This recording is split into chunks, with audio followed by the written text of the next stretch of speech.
याद है, बड़ा मशहूर वाकया है और पूरी दुनिया में मशहूर हुआ। वाकया इतना मुहय्यरुल अकूल है।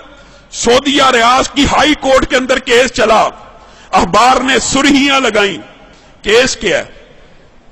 कोई जायदाद का झगड़ा, कोई माल का तनाजा? नहीं, केस ये है, एक 80-90 साल का बूढ़ा और एक 60-70 साल का बूढ़ा है, बूढ़े हैं दोनों, अदालत में केस लगा हुआ है। केस भी अजीबो गरीब नौइयत का। केस ये है, 70-80 साल का जो बंदा है उसके पास उसकी 110 साल की वालिदा मौजूद है।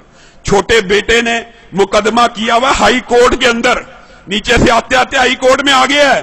ये सारी जिंदगी इसने वालिदा की खिदमत की है, ये बूढ़ा हो गया है, अब वालिदा की खिदमत सही तरह नहीं कर सकता।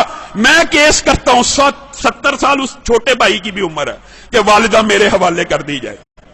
और लोग मालो दौलत के लिए केस करते हैं, और कुछ लोग उनकी अल्लाह ने ऐसी तरबियत कर दी होती है, इतनी अच्छी वालिदैन उनको नसीब होते हैं, ऐसी उम्दा तरबियत होती है, वो केस कर रहा है वालिदा को लेने के लिए। अदालत का जज परेशान है, ये किस किस्म का केस आ गया। वो खुद लिखता है दास्तान, अखबार में इंटरव्यू दिया, मैंने उनका पैचअप कराने की कोशिश की, 15 दिन तुम रख लो, 15 दिन। बड़ा बेटा कहता है मेरे पास रही है, मैंने अब छोड़नी ही नहीं, अब चाहे मेरी उम्र 80 साल हो गई है, एक दिन भी अगर मेरी वालिदा मेरे बारे में शिकायत करे, मेरे छोटे भाई को दे देना। छोटा भाई कह रहा है ये अकेला ही जन्नत कमाने लगा हुआ, मेरा कोई हक नहीं वालिदा पे, इसने इतनी उम्र खिदमत कर लिया, मेरा भी हक है, ये बूढ़ा हो गया। पैचअप करने की कोशिश की, पैचअप नहीं हुई। अदालत का जज लिख रहा है अखबार के अंदर, पैचअप दोनों भाइयों को बुलाया, और अल्लाह का वास्ता है क्या तमाशा बनाया हुआ, अखबारों में खबरें लग रही। एक भाई मान जाए, सरेंडर कर लो, 15-15 दिन। कोई भाई मानने पर तैयार नहीं, कहा वालिदा से पूछ लेते। जज ने आखिरी हल ये निकाला, वालिदा से पूछते कि जिसके पास वालिदा रहना चाहती है उसके सुपुर्द कर दूंगा। वालिदा को बुलाया गया, व्हील चेयर पे आई, कहते हैं 30 किलो उसका वजन होगा, कमजोर सी।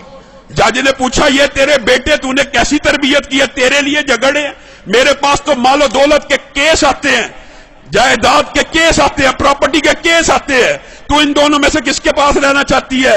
वालिदा उस उम्र में रो रही है, अल्लाह की कसम मुझे दोनों प्यारे हैं, मैं दोनों में किसी के साथ फर्क नहीं कर सकती, आप जज हैं, मैंने आपको इख्तियार दिया, जिसके साथ रहने का हुक्म देंगे मैं रहूंगी, मैं दोनों में से एक का इंतखाब करके अपने किसी बेटे का दिल नहीं तोड़ना चाहती।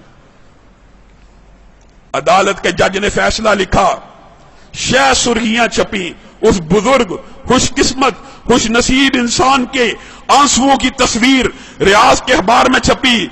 अदालत के जज ने फैसला लिखा, इस बुजुर्ग ने 40 बरस अपनी वालिदा की खिदमत कर ली है, अब छोटे भाई का भी हक बनता है, ये बूढ़ा हो चुका है, 80 साल इसकी उम्र हो चुकी है, खुद कमजोर हो चुका है, ये सही तरह अपनी वालिदा की खिदमत नहीं कर सकेगा, मैं छोटे भाई को वालिदा का जो सारी की सारी जिम्मेदारी है सुपुर्द करता हूं। जब ये फैसला हुआ, वो बूढ़ा ज़ारो कितार रोना शुरू हो गया, उसकी तस्वीरें अखबार में छपी, वो कहता है हाय अफसोस, मेरे बुढ़ापे ने मुझे वालिदा से महरूम कर दिया।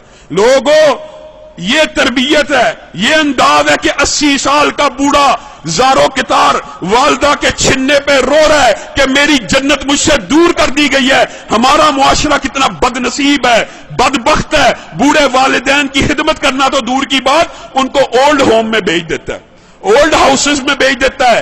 ये ओल्ड होम ओल्ड हाउसेज में भेजना इस्लाम का कल्चर नहीं है, यह फितना कहीं और से आया है। इस्लाम में रिश्तेदारों की अहमियत है, जो चाहता है, नबी करीम सल्लल्लाहु अलैहि वसल्लम ने फरमाया जो बंदा चाहता है ना उसका रिज़्क